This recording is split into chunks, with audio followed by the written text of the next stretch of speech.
Hello and welcome to Petro ERP. आज के section में हम देखने वाले हैं जो कि 1 अक्टूबर 2020 से नया अमेंडमेंट आया है टीसीएस करके। तो इसके तहत हर एक अभी इंडिया में देखेंगे तो हर एक पेट्रोल पंप अभी अफेक्ट हो चुका है। हमें 2-3 दिन से काफी सारे डीलर लोगों के कॉल भी आ चुके हैं कि सर अभी नया ये टीसीएस करके टैक्स लग रहा है बिल पे, और हमें जाके क्रेडिट कस्टमर्स भी सामने हमें बिल देने पड़ते हैं, तो वो भी हमें अभी टीसीएस के बिल मांग रहे हैं। तो ये सारी चीजें हमें कैसे करनी है? फर्स्ट ऑफ ऑल ये चीजें आप सारी सॉफ्टवेयर में करने का इसमें ऑप्शन भी दिया गया है, ये पूरा कॉन्फ़िगर भी कर दिया गया है सॉफ्टवेयर में।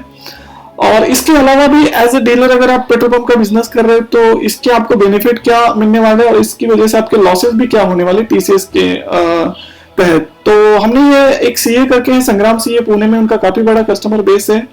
सो उनसे हमने ये सारे सवालों के जवाब जानने की कोशिश करी है। अगर ये आप वीडियो अंत तक देखोगे तो आपका हर एक सवाल का जवाब इसमें मिल जाना चाहिए। अगर इसके अलावा भी आपको कोई इश्यूज है, कोई सवाल है, तो आप हमें कमेंट में लिख सकते हैं और नीचे दिए गए नंबर पे आप कांटेक्ट कर सकते हैं। तो दोस्तों, आज हम लोग बात करेंगे नए टीसीएस लॉ के बारे में जो हाल ही इंडियन गवर्नमेंट ने निकाला हुआ है।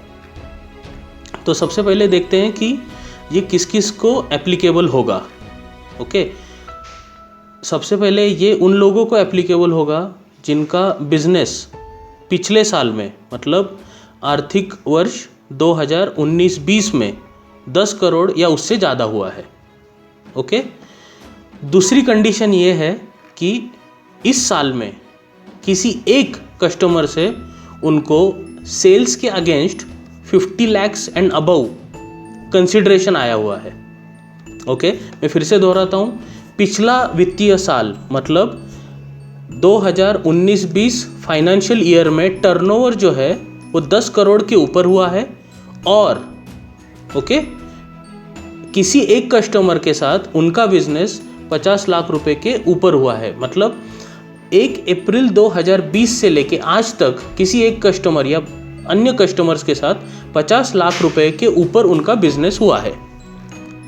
अब हम देखेंगे कि जिनका टीसीएस काटना है उनको उनका टीसीएस किस रेट से काटना है और किस अमाउंट पे काटना है। ओके, हालांकि दोस्तों टीसीएस का जो रेट है वो है 0.1%।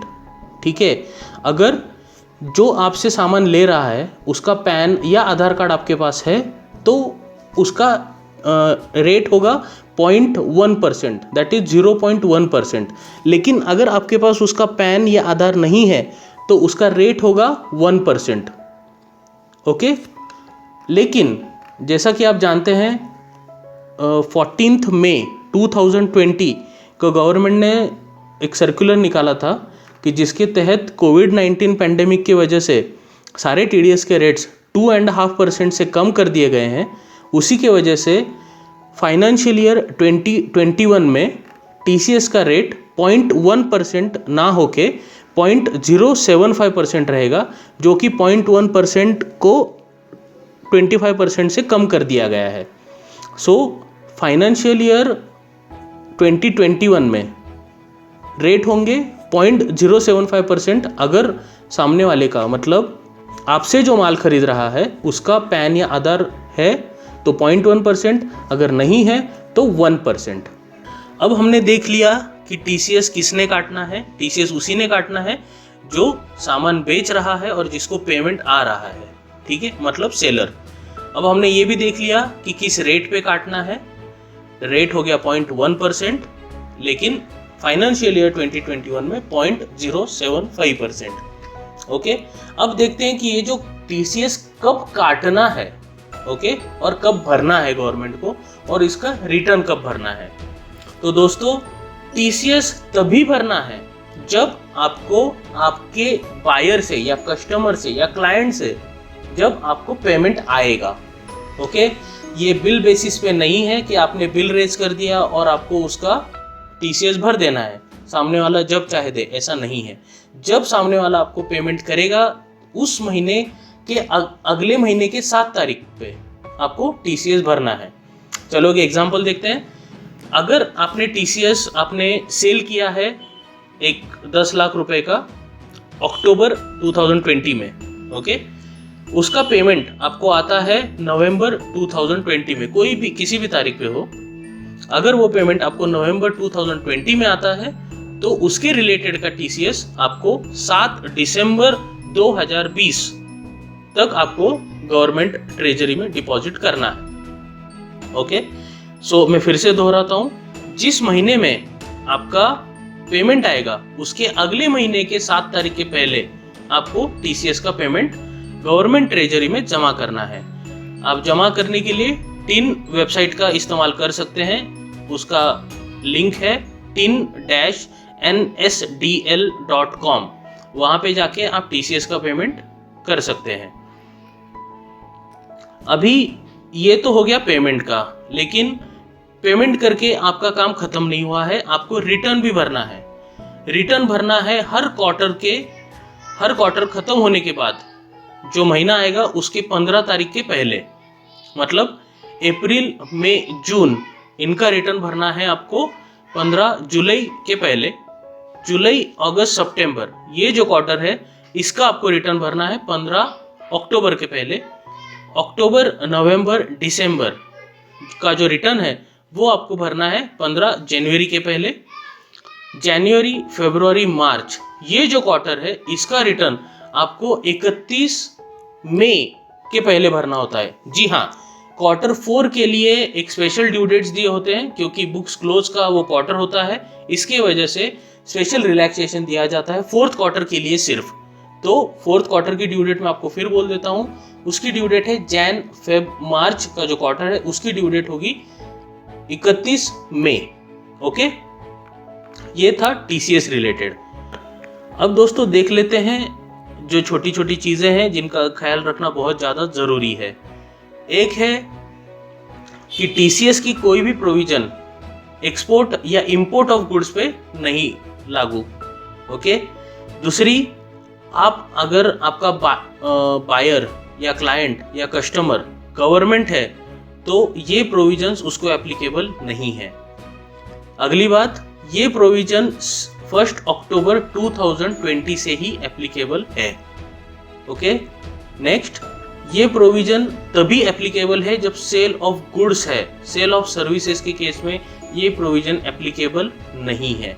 ओके, अगर आपने कोई सेल या आपको कोई रिसीट 30 सितंबर 2020 के पहले आई हुई है तो उसका टीसीएस के साथ कोई रिलेशन नहीं है। अब देखते हैं कि कौन से अमाउंट पे टीसीएस का लागू होगा। दोस्तों, जो भी अमाउंट होगी आपके इनवॉइस की विदाउट जीएसटी, उसी अमाउंट पे आपका टीसीएस एप्लीकेबल होगा। सो जैसे आपका इनवॉइस वैल्यू है 1000 रुपये, उस पर जीएसटी रेट है फॉर एग्जांपल 5%। ओके, तो आपका इनवॉइस वैल्यू हो जाएगा 1050, लेकिन टीसीएस जो एप्लीकेबल होगा वो 1000 पे होगा, ना कि 1050 पे। तो दोस्तों, अब हम कुछ सवालों का जवाब देने की कोशिश करेंगे जो कुछ पेट्रोल पंप चालकों ने हमसे पूछे हैं। पहला सवाल, टीसीएस किन पेट्रोल पंप को एप्लीकेबल है? तो दोस्तों, टीसीएस उन पेट्रोल पंप्स को एप्लीकेबल है जिनका आर्थिक वर्ष 2019-20 में टर्नओवर, मतलब टोटल बिजनेस 10 करोड़ या उससे ऊपर था। मैं दोहराता हूँ, टीसीएस उन पेट्रोल पंप्स को एप्लीकेबल है जिनका टर्नओवर पिछले आर्थिक साल में, मतलब आर्थिक वर्ष 2019-20 में 10 करोड़ या उसके ऊपर था। पहली कंडीशन। दूसरी कंडीशन ये है कि उन्होंने किसी एक कस्टमर को 50 लाख या उससे ज़्यादा का बिक्री किया हुआ है। ओके, और उसका पैसा आया हुआ है। ठीक है, जैसा कि दोस्तों आप जानते हो टीसीएस जो है वो रिसीट बेसिस पे है, मतलब टीसीएस तभी लगता है जब आपके पास पेमेंट आता है। तो 1 अप्रैल 2020 के बाद आपने जिन जिन कस्टमर्स को 50 लाख रुपए से ज़्यादा का सेल किया है, उन कस्टमर्स के केस में आपको टीसीएस एप्लीकेबल है। ओके, जिनका टर्नओवर 2019-20 में 10 करोड़ नहीं था, लेकिन आर्थिक वर्ष 2020-21, मतलब जो साल 1 अप्रैल 20 से लेकर 31 मार्च 21 तक चलेगा, उस साल में अगर उनका टर्नओवर 10 करोड़ या उससे ज़्यादा होता है तो उनको टीसीएस की एप्लीकेबिलिटी 1 अप्रैल 2021 से लागू होगी। मतलब उनको 1 अप्रैल 2021 से टीसीएस की सारी प्रोविजंस जो हमने अभी पिछले स्लाइड में बात की है वो सारी प्रोविजंस उनको एप्लीकेबल होगी। ओके, इस साल टीसीएस का जो रेट है वो है 0.075%। अगला सवाल, किसी पेट्रोल पंप का टर्नओवर इस फाइनेंशियल ईयर जो कि 2021 है और उनका टर्नओवर 10 करोड़ हो चुका है, तो क्या उस पेट्रोल पंप को टीसीएस एप्लीकेबल है? अगर आर्थिक वर्ष 2019-20 में उनका टर्नओवर 10 करोड़ उससे नीचे था तो उनको अभी टीसीएस के प्रोविजंस एप्लीकेबल नहीं होंगे। लेकिन अगर आर्थिक वर्ष 2019-20 में उनका टर्नओवर 10 करोड़ या उससे ज़्यादा था तो जी हाँ, इस साल से उनको टीसीएस प्रोविजंस एप्लीकेबल है। लेकिन अगर उनका टर्नओवर 2019-20 में 10 करोड़ से नीचे था और 2021 में मतलब चालू आर्थिक वर्ष में 10 करोड़ से ज़्यादा है तो उनको टीसीएस की प्रोविजंस 1 अप्रैल 2021 से लागू होंगे। अगला सवाल, पेट्रोल पंप के कौन से ग्राहकों को टीसीएस काटना चाहिए? दोस्तों, टीसीएस उन्हीं लोगों से आप टीसीएस लेंगे जिनको आपने 50 लाख रुपए के ऊपर का माल बेचा है 1 अप्रैल 2020 के बाद। ओके, और उनका पेमेंट भी आ चुका है 50 लाख रुपए के ऊपर का। अगर किसी से आपको 50 लाख रुपए के ऊपर का पेमेंट आ चुका है 1 अप्रैल 2020 के बाद, तो उसका टीसीएस आपको लेना पड़ेगा उस क्लाइंट से या कस्टमर से, और वो आपको गवर्नमेंट को भरना पड़ेगा। बेसिकली ये पूरा जो प्रोविज़न है वो रिसीट बेसिस पे है। 1 अप्रैल 20 के बाद आपको जो भी कस्टमर या क्लाइंट से पैसा आएगा 1 अप्रैल 20 के बाद के सेल या एडवांस के प्रति, तो वो पैसा टीसीएस के लिए गिना जाएगा। आपने कोई सेल किया था 1 अप्रैल 20 के पहले और उसका पैसा आपको 1 अप्रैल 20 के बाद आया है तो वो टीसीएस के लिए, टीसीएस का जो 50 लाख रुपए का कैलकुलेशन है उसमें वो नहीं आएगा। अब अगला सवाल, टीसीएस कहाँ भरना होता है और कब भरना होता है? जैसे कि दोस्तों मैंने पिछले सवाल में बताया, टीसीएस तभी एप्लीकेबल होगा जब सामने वाले से आपको पैसा आया। सामने वाले से आपको टीसीएस जो है समझो नवंबर में आया है, तो आपको जो टीसीएस भरना है वो अगले महीने की 7 तारीख तक है। जैसे अपने एग्जांपल में अगर आपने बिल रेज किया अक्टूबर 2020 में, उसका कस्टमर ने पेमेंट किया नवंबर 2020 में, तो आपको टीसीएस गवर्नमेंट ट्रेजरी में डिपॉजिट करना है 7 दिसंबर 2020 से पहले। अगला सवाल, टीसीएस अगर नहीं काटा तो उससे क्या तकलीफ़ या प्रॉब्लम हो सकता है? दोस्तों, टीसीएस ना काटने पे 2 तरह के प्रॉब्लम आ सकते हैं। पहला problem, interest on delayed payment of TCS. मतलब आपने टीसीएस जो है वो 7 दिसंबर तक भरना चाहिए था, आपने समझो नहीं भरा है, तो उस केस में आपको जब भी आप बाद में भरोगे तो वो टीसीएस विथ इंटरेस्ट भरना पड़ेगा। इंटरेस्ट रेट होता है 1.5% पर मंथ। ओके, अगर आपने टीसीएस 2 महीना लेट भरा तो उसका रेट ऑफ इंटरेस्ट हो जाएगा 3%। ओके, मतलब आपने टीसीएस जो है वो 7 दिसंबर को भरना चाहिए था, आपने 7 दिसंबर को ना भर के आपने जनवरी में भर दिया, तो आपको टीसीएस जो है वो भरना पड़ेगा 3%। जी हाँ, जिस महीने में आपने भरना चाहिए था वो महीना भी उस कैलकुलेशन में पकड़ा जाता है। तो अगर आपने 7 दिसंबर को टीसीएस भरना चाहिए था और समझो आपने मार्च तक नहीं भरा, इसका मतलब आपने डिले कर दिया है 4 महीने का। आप फिर मार्च के किसी भी तारीख को जब टीसीएस भरेंगे तो उसके साथ आपने इंटरेस्ट ऐड करना ज़रूरी है, जो कि होगा 6%। 6% कैसे आया? 1.5% पर मंथ इंटू 4 मंथ्स। सो उसका रेट टोटल इंटरेस्ट रेट आया 6%। तो जो भी टीसीएस होगा प्लस 6% आपको गवर्नमेंट ट्रेजरी में डिपॉजिट करना पड़ेगा। एक है इंटरेस्ट, दूसरा पार्ट होता है पेनल्टी। अब दोस्तों, पेनल्टी ऐसी चीज़ है जो केस टू केस डिफ़र कर सकती है, assessing officer to assessing officer. वो अमाउंट जो है पेनल्टी का वो डिफ़र कर सकता है। किसी किसी केस में वो 0 भी हो सकती है, किसी किसी केस में वो 300% भी हो सकती है, अलॉन्ग विथ अदर रिपरकेशंस। बाकी रिपरकेशंस भी हो सकते हैं, बट इसको किसी रूल के तहत या किसी फिक्स अमाउंट के तहत उसको बताना बहुत मुश्किल है।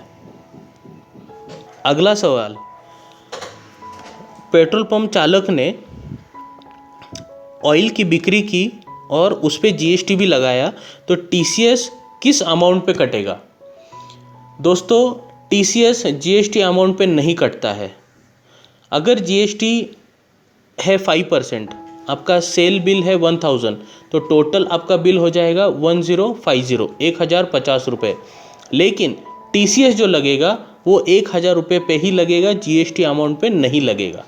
ओके, तो जो भी अमाउंट है आपका बिल का, उसमें से जीएसटी घटाने के बाद जो अमाउंट बचेगा उस पे आपको टीसीएस कैलकुलेट करना है एट द रेट ऑफ 0.075% 31 मार्च 2021 तक। उसके बाद 0.1% से आपको टीसीएस कैलकुलेट करना है। अब देखेंगे कि टीसीएस जो हमने जमा किया है लोगों से, वो गवर्नमेंट को कब भरना है, उसका रिटर्न कब फाइल करना है। तो दोस्तों, जैसे कि मैंने आपको बताया कि टीसीएस जो है वो रिसीट बेस पे है। टीसीएस जब सामने वाली पार्टी, कस्टमर, क्लाइंट जो भी है, जब आपको पेमेंट करेगा तब आपको टीसीएस भरना है। महज बिल रेज करने से टीसीएस भरने की एप्लीकेबिलिटी नहीं आती।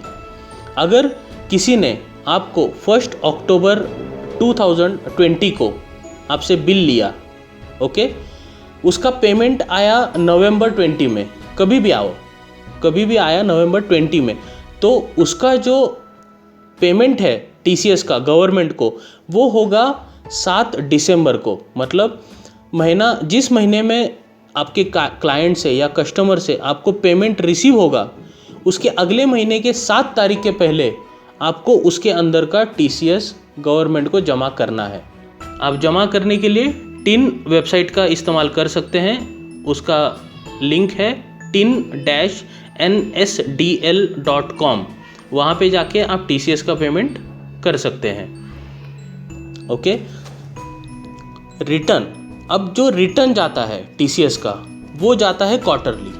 ओके, रिटर्न में आपको सारी डिटेल्स देनी पड़ती हैं। ओके, हमने किस पार्टी से कितना टीसीएस जमा किया और गवर्नमेंट को हमने वो कब भरा। तो अप्रैल, मई, जून का जो रिटर्न है, मतलब क्वार्टर 1 फाइनेंशियल ईयर का, उसका रिटर्न का ड्यू डेट होता है 15 जुलाई। ओके, जुलाई, अगस्त, सितंबर, second quarter of the financial year, उसका रिटर्न का ड्यू डेट होता है 15 अक्टूबर। अक्टूबर, नवंबर, दिसंबर, ये जो क्वार्टर है, third quarter of the financial year, इसका ड्यू डेट होता है 15 जनवरी 2020। जनवरी, फरवरी, मार्च, इसका जो ड्यू डेट होता है वो होता है 31 मई। जी हाँ, क्वार्टर 4 के लिए ड्यू डेट अलग होता है। क्यों? क्योंकि क्वार्टर 4 बुक्स क्लोजर का क्वार्टर होता है, काफ़ी सारे चेंजेस होते हैं उसमें। उन सब का इफेक्ट देने के लिए ड्यू डेट जो है वो ज़्यादा बड़ी होती है in case of fourth quarter, और फोर्थ क्वार्टर की इसी की वजह से ड्यू डेट होती है 31 मई ऑफ नेक्स्ट फाइनेंशियल ईयर। सो ये थी हमारी संग्राम सिंह, जिन्होंने काफी सारे सवालों के जवाब दे दिए। हो सकता है ये आपके भी मन में सवाल हो। इसके बावजूद भी अगर कुछ सवाल आपके मन में रहते हैं तो आप हमें नीचे दिए गए नंबर पे कांटेक्ट कर सकते हैं। हाल ही में हमने पेट्रो ईआरपी का नया वर्जन लॉन्च किया है 5.3 करके, जिसमें आपका टीसीएस का भी मैनेजमेंट हो जाएगा।